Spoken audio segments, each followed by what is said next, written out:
Good evening. Anti-Muslim rhetoric is certainly being pumped up big style. The absurd ravings of the Republican Party candidate Donald Trump are now world headlines. Tension spreads throughout Europe and beyond. It always suits our ruling class that we are divided, fighting each other over abstractions and distractions, and for the crumbs of the heaving table. This means we divert our attention from the main task, challenging and bringing down the system.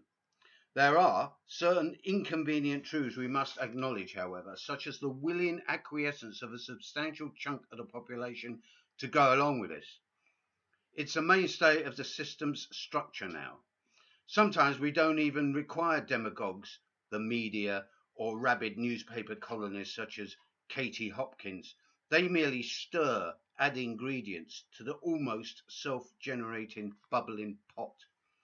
Both the populist right and as Islamo-Fascist tendencies are feeding off of each other in the ultimate symbiotic relationship.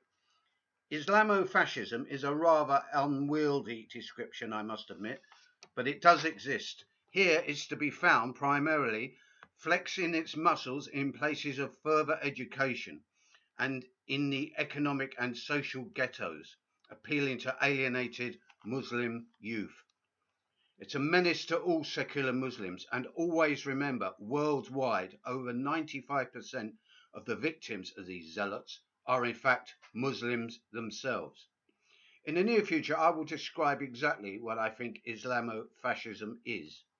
Here, in the disunited kingdom, Tommy Robinson, ex-founder and leader of the English Defence League, has renounced, so he says, his previous street fighters to run a highly successful electronic media campaign against radical Islam and Muslims in general.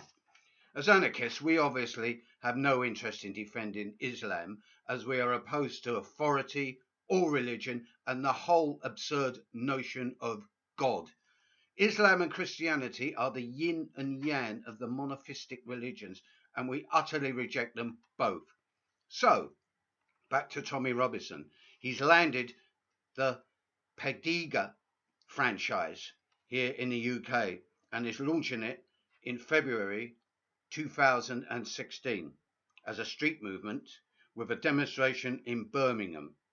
This is not intended, so he says, to be EDL Mark II. Robinson is clearly intending to distance himself and it's hard to pronounce this word, Pegida UK, from the drunk, coked up rabble and go upmarket, making a direct appeal to the respectable but worried middle class.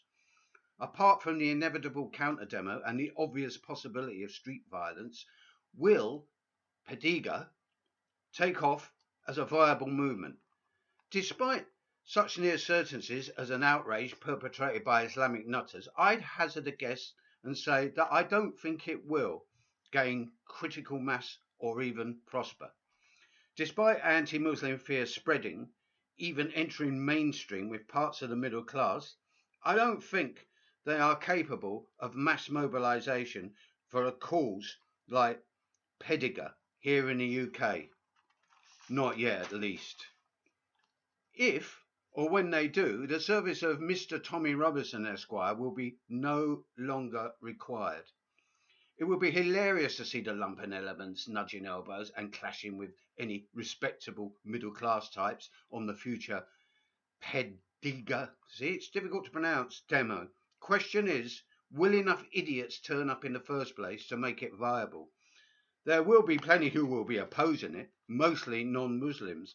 And besides, even the name Pegida has an odd ring to it, don't you think? Sounds a bit like paedophilia to the untutored ear, as well as just plain silly. But make no mistake, this is no laughing matter. Divide and rule works on many levels here in the UK, as it has for umpteen centuries. Right now, it also feels like the only policy the system can successfully muster, as it's long ago run out of any original ideas to prolong its rule and dominance. This is where most of the political debate revolves. How best to maintain control and divide us. That's the reality of party politics, right, left, and centre. Should Pegida be opposed on the streets? Yes, certainly. As indeed should all forms of religious fundamentalism. Unlike the left and the liberal establishment, we have no fear in challenging all religious fundamentalists face to face on our terrain, the streets. It stands for everything we reject, as we also challenge every aspect of this rotten to the core society. That's why we're anarchists. That's why we need revolutionary upheaval. Bye.